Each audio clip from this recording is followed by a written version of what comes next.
Hello everyone, welcome back to my YouTube channel. आज के इस वीडियो में हम बात करने वाले हैं ज्योमेट्रिक प्रोग्रेशन के बारे में।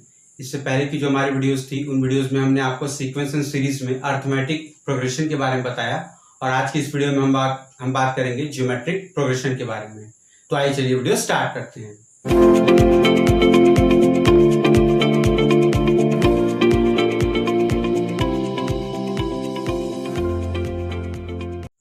तो देखिए हमारे पास ज्योमेट्रिक प्रोग्रेशन होता क्या है।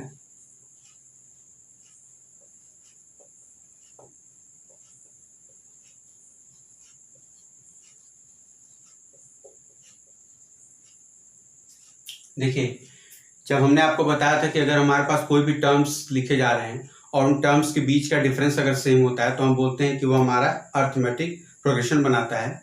उसी तरीके से जब हमारे पास टर्म्स लिखे जाते हैं ज्योमेट्रिक प्रोग्रेशन में, तो जो नेक्स्ट हमारा टर्म होता है किसी भी टर्म के जस्ट बाद वाला, उनका रेशियो जो होता है वो हमेशा कॉमन होता है। दैट इज, मान लेते हैं कि अगर हमारे पास A1, A2, A3, A4 इस तरीके से अगर हमारे पास AN, ये हमारे पास अगर ज्योमेट्रिक प्रोग्रेशन के टर्म्स होंगे तो हमारा ज्योमेट्रिक प्रोग्रेशन वो तब होते हैं जब हमारे पास A2/A1 बराबर A3/A2 बराबर A4/A3 बराबर AN/AN-1 ये होता है। और इसको हम एक वैल्यू दे देते हैं R, जिसको हम कहते हैं जनरली कॉमन रेशियो। ठीक है, ये होता है। अब अगर हम जनरल टर्म की बात करें कि हमारा general term of geometric progression क्या होगा, तो इसको जो लिखने का तरीका होता है कि जैसे देखिए हमारे पास अगर A2/A1 की वैल्यू अगर R है तो ये इंप्लाई करेगा कि A2 बराबर A1R। ठीक है, और अगर इफ A1 बराबर हम A मान लें तो हमारे पास जो ज्योमेट्रिक प्रोग्रेशन बनेगा उसके जो टर्म्स होंगे वो होंगे A इंटू R। आप A3 निकालेंगे तो वो आएगा A2 इंटू R, और A2 की वैल्यू है कितनी AR, तो यानी AR स्क्वायर हो जाएगा। फिर अगला AR क्यूब हो जाएगा। इसी तरीके से हमारे पास बढ़ता चला जाता है और जो nth टर्म आता है वो आता है AR to the power n-1। क्यों? क्योंकि हमारे पास फर्स्ट टर्म था तो R की वैल्यू 0 थी R के पावर में, दूसरा टर्म आया तो R के पावर 1 आई, तीसरा टर्म आया तो R के पावर 2 आई, चौथा आया तो R के पावर 3 आई। मतलब कि जो टर्म चल रहा है उससे ठीक एक कम हमारे पास R का एक्सपोनेंट आ रहा है। तो इसीलिए जो हमारा जनरल टर्म जो होता है AN, ये हमारा होता है A into R to the power n-1। ठीक है,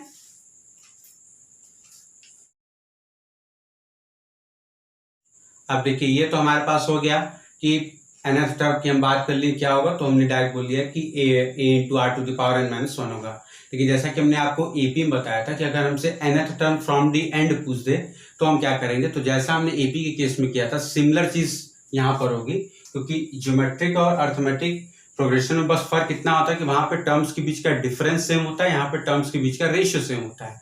तो बहुत ज्यादा जो इनकी प्रॉपर्टीज होती है उनमें सिमिलरिटीज पाई जाती है। और अक्सर हमारे पास जो क्वेश्चंस भी आते हैं वो AP या GP या AP और GP के कॉम्बिनेशन में आते हैं। ठीक है, तो हमारे पास nth टर्म फ्रॉम एंड, तो हमारे पास सिंपल सी बात है कि अगर हमारे पास m टर्म्स की AP दी हुई है, ठीक है, m टर्म्स की GP दी हुई है, तो हमारे पास जो इस एंड से nth है वो स्टार्टिंग से होगा m-n+1th टर्म। ये हमने आपको जैसे AP के केस में बताया था सिमिलर वही प्रोसेस यहाँ पर भी अप्लाई होगा। और हमारा जो nth term from the end है वो स्टार्टिंग से m-n+1th टर्म होगा फ्रॉम द स्टार्ट। तो अब अगर हम बात करें कि हमारा इसका anth टर्म क्या होगा, तो that is equal to A to the power m-n+1 minus R, A into R to the power -1। तो 1 से 1 हो जाएगा कैंसिल, तो हमारे पास AN जो हो जाएगा वो आ जाएगा A to the power m-n। ठीक है, ये हमारा nth term from the and का फॉर्मूला होता है जो कि हमारे पास दिया होता है। तो आप यहाँ पे n की वैल्यू रख करके, अगर आपको n दिया हो तो आप गिवन वैल्यू रख करके nth टर्म, अब उस n की जगह पे फिफ्थ टर्म, फोर्थ टर्म जो भी हो आप रख करके यहाँ पर वैल्यू आराम से निकाल सकते हैं। अब हम एक क्वेश्चन देखेंगे और वो क्वेश्चन काफी इंपॉर्टेंट है इसलिए क्योंकि उस पर बेस हमारे पास अक्सर, नहीं सिर्फ बीएचयू में बल्कि अक्सर हमारे पास जितने भी ग्रेजुएशन बीएससी लेवल के कॉम्पिटिटिव एग्जाम होते हैं, अक्सर उसमें सीक्वेंस एंड सीरीज में अगर अर्थमेटिक प्रोग्रेशन या ज्योमेट्रिक प्रोग्रेशन का क्वेश्चन पूछा जाता है तो वो उस टाइप के क्वेश्चंस अक्सर आपसे पूछ दिए जाते हैं। तो हम आपको पहले एक बेसिक मेथड से बताएंगे और उनको किस किस टाइप से पूछा जा सकता है और उसके लिए क्या हमारे पास शॉर्ट ट्रिक है वो भी हम आपको बताएंगे।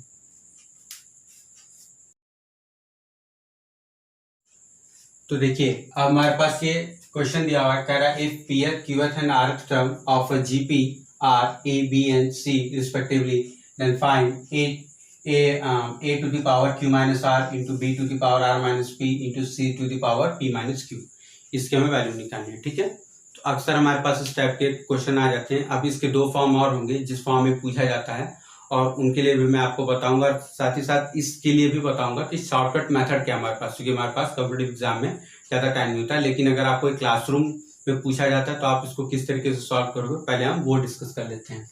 तो इसके सोल्यूशन में क्या होगा, मान लेते हैं late a be the first term,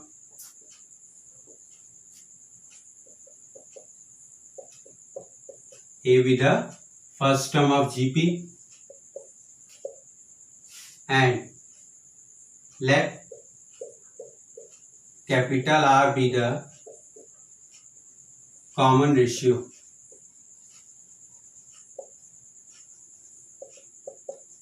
of GP. तो अब कह रहा है कि हमारे पास पीएथ टर्म जो है वो है ए, तो that is A is equal to हो जाएगा first term into common ratio to the power n minus one होता है तो यहाँ पे p माइनस वन हो जाएगा। इसी तरीके से हमारे पास b बराबर हो जाएगा a into r to the power q minus one.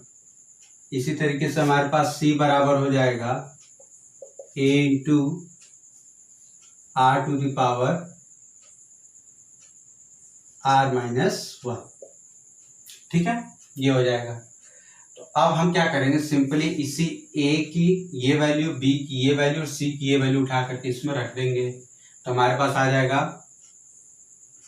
a into R to the power p minus one whole to the power q minus r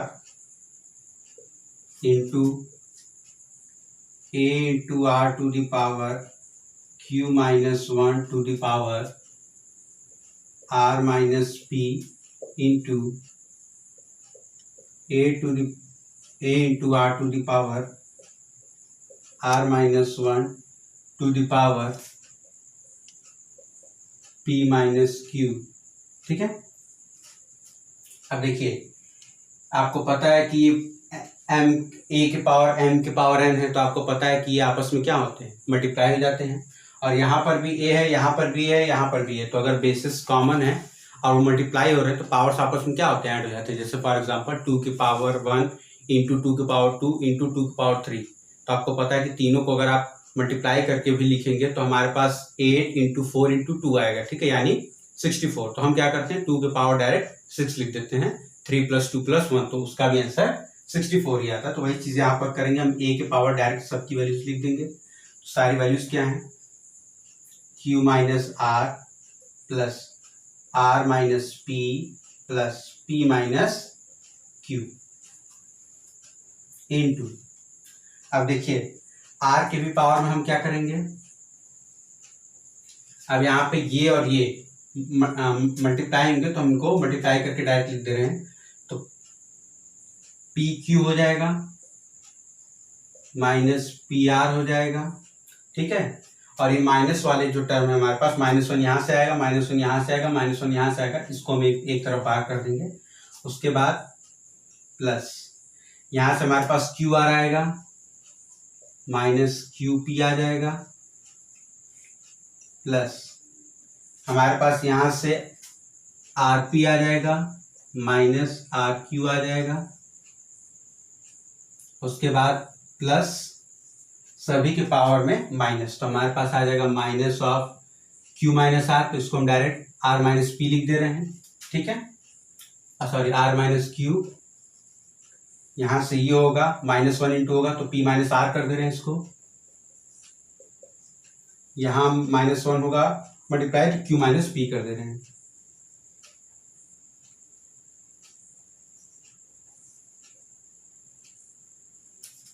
अब यहां से अगर आप ध्यान देंगे तो ये सारा का सारा आर के पावर में है, ठीक है, और ये ए के पावर में, तो देखिए plus Q minus Q cancel, minus R plus R cancel, minus P plus P cancel, तो ये कितना आ गया, ए के पावर 0 इंटू आर टू की पावर।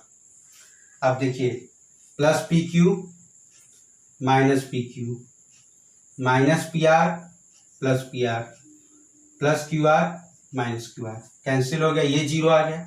अब यहां से भी देखेंगे तो आप plus R plus P minus P plus Q minus Q cancel हो जाएगा, तो यहाँ पर भी हमारे पास आर की वैल्यू कितनी, आर के पावर कितना आ जाएगा 0, दैट इज ए के पावर 0 आर के पावर 0, इसकी वैल्यू आपके पास आ जाएगी 1, ठीक है। तो ये हमारे पास मेथड हो गया लॉन्ग मेथड, जिससे कि हम क्लासरूम में करेंगे, लेकिन अब हम आपको बताते हैं शॉर्टकट मेथड जिसका आप यूज करेंगे कॉम्पिटिटिव एग्जाम में।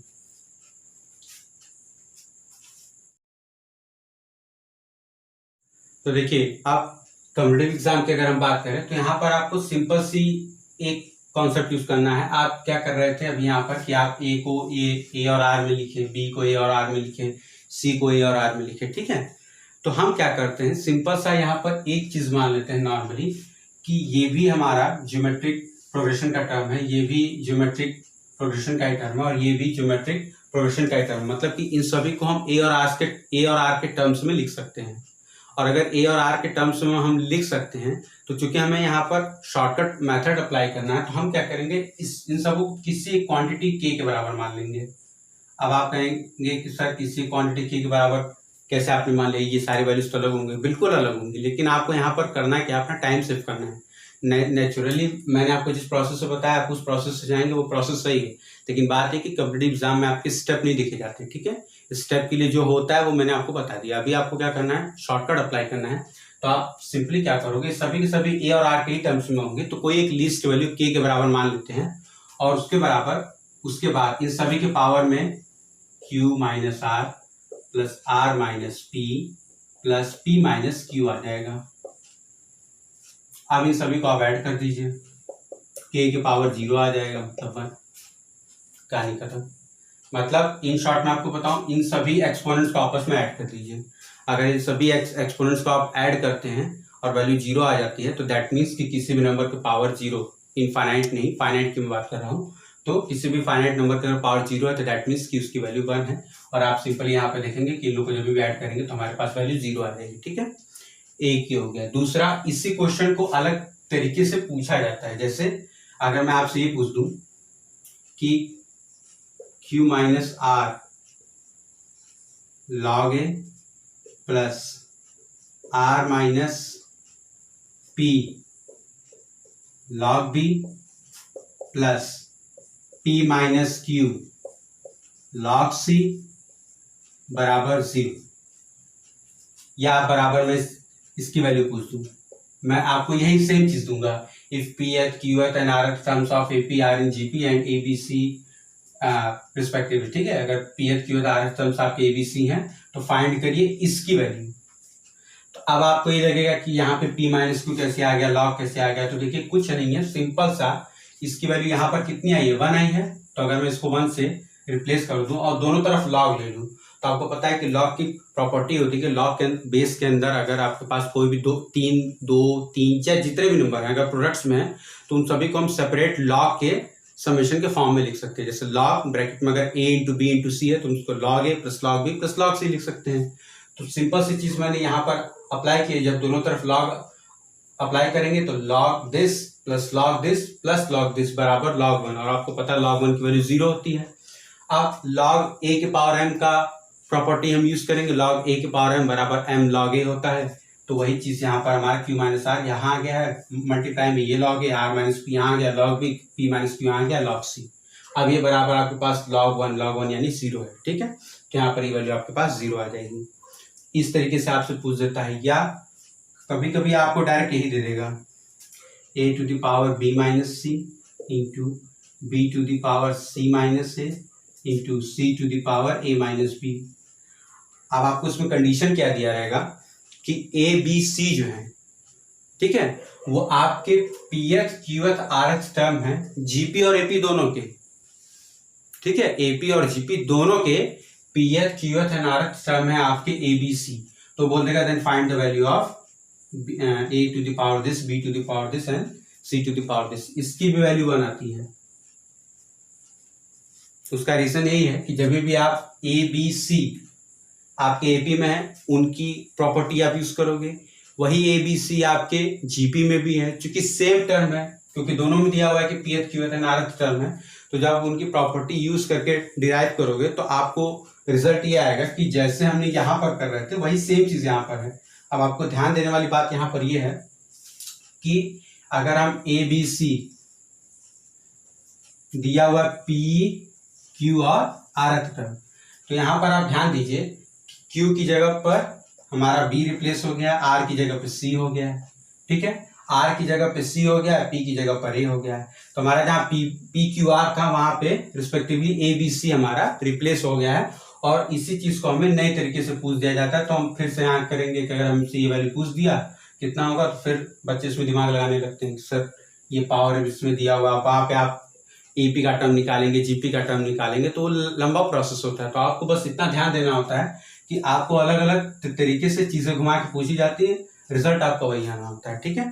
तो वहां पर भी आपको कुछ दिमाग नहीं लगाना है, सिंपल सी बात है कि अगर वो AP GP दोनों का टर्म दिया हुआ है तो A की पावर में अगर ये चीज दी हुई है तो सिंपल सा इसका आंसर 1 हो जाएगा, क्योंकि इसका जैसे ही आप सम करोगे इसकी वैल्यू 0 आएगी और नंबर के पावर 0 का मतलब 1, ठीक है।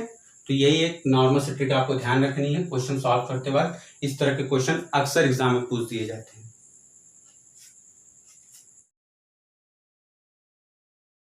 अब देखिए, जिस तरीके से हमारे पास AP में टर्म्स चूज करने की बात आती थी, तो हमने आपको बताया था कि वहां पे नंबर ऑफ टर्म्स कैसे हम चूज करते हैं। अगर हमें नंबर ऑफ टर्म्स दिए हो कि हमें 3 टर्म्स दिया हुआ है, 4 टर्म्स दिया हुआ है कंसेक्यूटिव, तो हम उसको कैसे नंबर ऑफ टर्म्स चूज करते थे AP में, वैसा ही कुछ रूल हमारे पास GP में भी डिफाइन है। और जैसा हमने आपको वहां पर रूल बताया था, सेम वही रूल यहाँ पर चलेगा, बस हमने आपको ये डिफरेंस बता दिया कि AP में सम होता है, GP में प्रोडक्ट होता है, ठीक है। तो चूजिंग टर्म्स ऑफ AP, क्योंकि यहाँ पर भी आपको वही ध्यान देना होता है कि हम जो टर्म्स चूज करते हैं वो इस तरीके से चूज करते हैं कि हमारा जो इक्वेशन है वो रिड्यूस हो जाए एक वेरिएबल में, जैसा कि मैंने आपको AP वाले वीडियो में बताया था। तो सिंपल सी बात है, यहाँ पे अगर हम नंबर ऑफ टर्म्स की बात करते हैं, टर्म्स चूजन, हम क्या चूज करेंगे, और उसका कॉमन रेशियो यानी CR। नंबर ऑफ टर्म्स सबसे मिनिमम के केस में हम आ जाते हैं 3। तो अगर 3 हमें दिया हो नंबर ऑफ टर्म्स, तो हम A R जैसे आप इन टर्म्स का प्रोडक्ट करेंगे, R से R सारा कैंसिल हो जाएगा, केवल और केवल आपका A के पावर 3 बच जाएगा। जैसा कि हम AP वाले केस में कर रहे थे कि A minus D A plus D, जैसे जोड़ रहे थे तो हमारे पास केवल 3 बच जा रहा था, ठीक है। तो हमारे पास यहाँ पे कॉमन रेशियो कितना हो जाएगा, R हो जाएगा। अब अगर हम बात करें नंबर ऑफ टर्म्स, हमारे पास 4 दिया हुआ हो, तब हम क्या यूज करेंगे। तो सिंपल सा आपको यहाँ पर ध्यान देना है कि आप यहाँ पर जो टर्म्स यूज करेंगे वो यूज करेंगे A by R cube, A by R AR cube. अब जैसे आप यहाँ पर कॉमन रेशियो निकालेंगे तो आपका कॉमन रेशियो जो आएगा वो R स्क्वायर आएगा, ठीक है। और जैसे आप इनको मल्टीप्लाई करेंगे तो R क्यूब मतलब नीचे R की पावर 4, ऊपर R की पावर 4 कैंसिल हो जाएगा। नंबर ऑफ टर्म्स अगर आपके पास 5 दिए हो तो कुछ नहीं, आपका A by R square, A by R AR square. Number of आपका यहाँ पर कॉमन रेशियो आएगा वो R आएगा। तो मैंने आपको वहां पर भी बताया था कि अगर हमारे पास नंबर ऑफ टर्म्स जो होते हैं अगर वो और दिए रहते हैं तो हमारे पास जो कॉमन रेशियो आता है वो यहाँ पर R की पावर में 1 आ रहा है, ठीक है। जैसे वहां पर कॉमन डिफरेंस आ रहा था D केवल, और अगर हमारे पास नंबर ऑफ टर्म्स जो है वो गिवन अगर इवन है तो वहां पे डिफरेंस 2d का आ रहा था, यहाँ पे जो कॉमन रेशियो आ रहा है वो कितने का आ रहा है, r⁴ का। तो ये आपको ध्यान देना है कि अगर आपके पास नंबर ऑफ टर्म्स 4 है या 6 है या 8 है, अगर इवन नंबर ऑफ टर्म्स है तो जो कॉमन रेशियो होगा वो हमेशा r² का होगा। और अगर आपके पास नंबर ऑफ टर्म्स इवन है, अरे सॉरी ऑड है, लाइक 3, 5, 7, 9 ऐसा है, तो आपका कॉमन रेशियो हमेशा r का आएगा। तो इस तरीके से अगर आपको ये चीज याद है तो आपको टर्म्स चूज करने में आसानी होती है, ठीक है।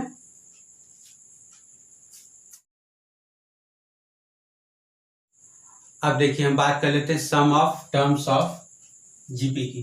तो सम ऑफ एन टर्म्स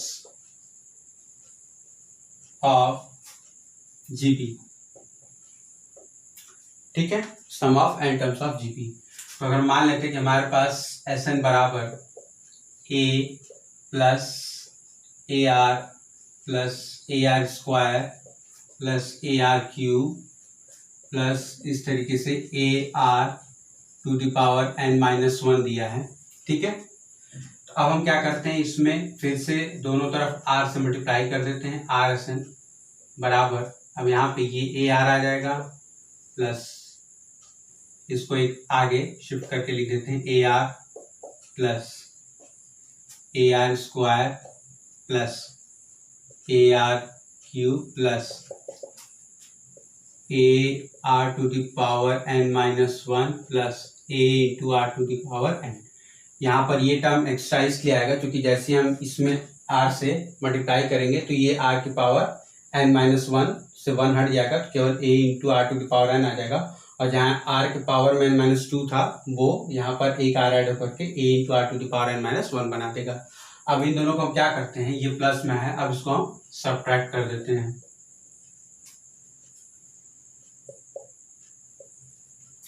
तो जैसे आप ऐड करें इन लोग को सब्ट्रैक्ट करेंगे तो S N minus R S N बराबर, देखिए ये इस टर्म से ये टर्म कैंसिल हो जाएगा, ये इस टर्म से ये टर्म कैंसिल हो जाएगा, इस टर्म से ये टर्म कैंसिल हो जाएगा, उस तरीके से ये टर्म से ये टर्म कैंसिल हो जाएगा। आपका स्टार्टिंग का बचेगा a और लास्ट का बचेगा a into R to the power n minus 1, sorry n। अब यहां से हम S1 कॉमन ले लेते हैं तो हमारे पास बचेगा 1 माइनस आर बराबर, यहाँ से a कॉमन ले लेते हैं तो 1 minus are to the power n। यहाँ से दिस इंप्लाइज दैट S1 बराबर a 1 minus are to the power n upon 1 minus are. अब ये यहाँ पे ध्यान देने वाली बात है, ये कब आएगा, जब हमारे पास r लेस देन 1 हो, या हम कह लें कि मॉड r लेस देन 1 हो। जनरली आप r लेस देन 1 ही करिए। और अगर हमारे पास r ग्रेटर देन 1 है, ठीक है, तो हमारे पास एस एन बराबर हो जाता है a into R to the power n minus 1 upon r minus 1। कब, जब हमारे पास r ग्रेटर देन 1। तो ये हमारे पास बेसिकली दो ज्योमेट्रिक के फॉर्मूले आते हैं, इसमें कुछ नहीं करना। अगर आपका r लेस देन 1 है तो इसमें से ये घटाते हैं, और अगर आपका r ग्रेटर देन 1 है तो इसमें से ये घटा देते हैं। तो कुछ नहीं होगा, ये वाला टर्म पॉजिटिव होगा, ये वाला टर्म नेगेटिव हो जाएगा, और नीचे जो 1 माइनस आर आ रहा था वो r माइनस 1 आ जाएगा। तो सिंपल सा आपका यही चीज हो जाता है। अब इसमें जो स्पेशल केस आता है वो आता है sum of infinite geometric series, ठीक है, जहाँ पे n आपका इनफाइनाइट होता है। तो उस केस को हम देख लेते हैं कि हमारे पास कितना आता है।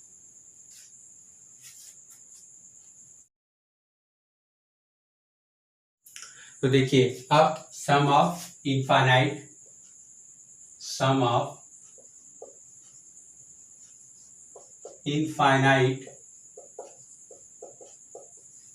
Geometric series, GS short form, ठीक है। इसका मतलब हो गया कि हमारे पास अगर एस एन बराबर है a into 1 minus are to the power n upon 1 minus r, यहाँ पे r लेस देन 1 है, तो हमसे कह रहा है limit n tending to infinity S n निकालने के लिए। तो हमारे पास हो जाएगा limit n tending to infinity a into 1 minus are to the power n upon 1 minus are. अब आपको पता है कि अगर हमारे पास कोई भी नंबर है और अगर वो 1 से छोटा है पर 0 से बड़ा है, ठीक है, मतलब पॉजिटिव है, लेकिन अगर 1 से छोटा है तो उसकी पावर हम जितनी बढ़ाते चले जाएंगे वो वैल्यू उतनी ही छोटी होती चली जाएगी। जैसे 1/2 है और 1/2 का स्क्वायर कर दें तो दैट इज 1/4 आ जाएगा, यानी 0.25। पहले 0.5 आ रहा था, 0.25 आ गया, मतलब छोटा हो गया। उस तरीके से हम अगर वन नंबर 0 से बड़ा है और 1 से छोटा है तो उसकी हम जितनी पावर बढ़ाते चले जाएंगे वो वैल्यू उतनी ही छोटी होती चली जाती है। तो अगर हम limit n tending to infinity करेंगे तो ये r⁴n जो है ये 0 हो जाएगा। क्यों 0 हो जाएगा? क्योंकि हमारा r जो है वो 1 से छोटा है इस फॉर्मूले में। तो that is this is equal to, जैसे ये आपका 0 होगा तो ये सिंपल a इंटू यहाँ मल्टीप्लाई हो जाएगा, तो that is limit n tending to infinity Sn बराबर a/1 माइनस r, या हम कह लें S infinity is equals to a/1 minus r, कब? जब हमारा r लेस देन 1 हो। अब बात कर लेते हैं कि अगर हमारे पास r 1 से बड़ा है तो हमारे पास क्या केस आएगा भाई, उसका भी देखना जरूरी है। तो हमारे पास limit n tending to infinity Sn बराबर a into r⁴n minus 1 upon r minus 1, ठीक है। तब आपको पता है कि अगर 1 से वैल्यू कोई भी बड़ी हो, ठीक है, और उसके अगर हम पावर बढ़ाते चले जाएंगे तो उसकी वैल्यू जो है वो बढ़ती ही चली जाएगी, ठीक है। जितना पॉजिटिव वैल्यू हम उसको देते जाएंगे उसके पावर में वो वैल्यू उतनी बड़ी होती चली जाएगी और एक टाइम आएगा कि वो वैल्यू इनफाइनाइट हो जाएगी, ठीक है। तो अब हमारे पास क्या हो जाएगा, limit n tending to infinity Sn बराबर a into infinite upon r minus 1, ठीक है। तो अब इनफाइनाइट है मतलब इनफाइनाइट हो गया, तो limit n tending to infinity Sn बराबर इनफाइनाइट, यानी this implies that S infinite बराबर इनफाइनाइट का जब हमारे पास r ग्रेटर देन 1, ठीक है। तो S इनफाइनाइट की वैल्यू जो होगी वो इनफाइनाइट होगी। और यही जो होता है, अभी मैं आपको बताया तो ये आपकी चीज थोड़ी लिए हायर लेवल की हो जाएगी, लेकिन मैं अभी आपको बता दूं यही हमारे पास होती है डाइवर्जेंट सीरीज। जब भी मैं आपको इसी चैनल पे जब आगे हायर स्टडीज के लिए वीडियो बताऊंगा जिसमें मैं बीएससी वगैरह को जब पढ़ाऊंगा तो मैं वहां पर आपको बताऊंगा कि ये हमारे पास डाइवर्जेंट सीरीज आती है, जिसकी जो न्यू है, जो पहले फाउंडेशन है, वो यहीं से स्टार्ट होती है, ठीक है। आगे जा करके आपको इसी के बारे में पढ़ना होता है, अलग अलग टेस्ट आते हैं, तो वो सब बात की बातें हैं। लेकिन अभी आपको जानना है कि डाइवर्जेंट सीरीज का बेसिस यहीं पर शुरू होता है और कन्वर्जेंट सीरीज का कहीं ना कहीं बेस ये स्टार्ट होता है, ठीक है। अगर इसकी एक फाइनाइट वैल्यू आ रही है एस इनफाइनाइट की, दैट मीन्स कि ये एक कन्वर्जेंट सीरीज है। तो कन्वर्जेंट डाइवर्जेंट सीरीज का जो कंसेप्ट है उसका जो बेस स्टार्ट होता है वो आपके 11th के अर्थमेटिक और ज्योमेट्रिक प्रोग्रेशन से ही स्टार्ट होता है, ठीक है। तो ये आपका जानना जरूरी है। तो देखिए आज के वीडियो में इतना ही। आज के वीडियो में बेसिकली हमने आपको ज्योमेट्रिक सीरीज का जो बेसिक कॉन्सेप्ट होता है वो बताया। उसके साथ साथ हमने एक आपको क्वेश्चन बताया जो कि बहुत ही ज़्यादा इंपॉर्टेंट है कॉम्पिटिटिव एग्जाम के पॉइंट ऑफ व्यू से, और उस पर कितने टाइप्स, मतलब अलग अलग टाइप से वो चीज़ें पूछी जा सकती है वो सब बताया, और उसके लिए शॉर्टकट ट्रिक भी बताई। एक तो मेथड बताया प्लस शॉर्टकट ट्रिक भी बताया कि किस तरीके से आप उसको कॉम्पिटिटिव एग्जाम में हैंडल करोगे, ठीक है। और हमने आपको ज्योमेट्रिक सीरीज के बारे में बताया कि कैसे आप सम ऑफ एन टर्म्स निकालते हैं, और क्या हमारे पास infinite sum of geometric series होती है, हमारे पास डाइवर्जेंट सीरीज क्या होती है, कन्वर्जेंट सीरीज क्या होती है, उसका मैंने एक फाउंडेशन आपको बताया कि कहाँ से ये चीजें निकल करके आती हैं, ठीक है। अगर आपको वीडियो अच्छी लगी हो तो प्लीज वीडियो को लाइक करिए, शेयर करिए और मेरे चैनल को सब्सक्राइब कर लीजिए। साथ ही साथ बेल आइकन भी प्रेस कर दीजिएगा ताकि हमारे चैनल पर आने वाली वीडियोस की नोटिफिकेशन आपको मिल जाए। तो मिलते हैं नेक्स्ट वीडियो में, तब तक के लिए थैंक यू।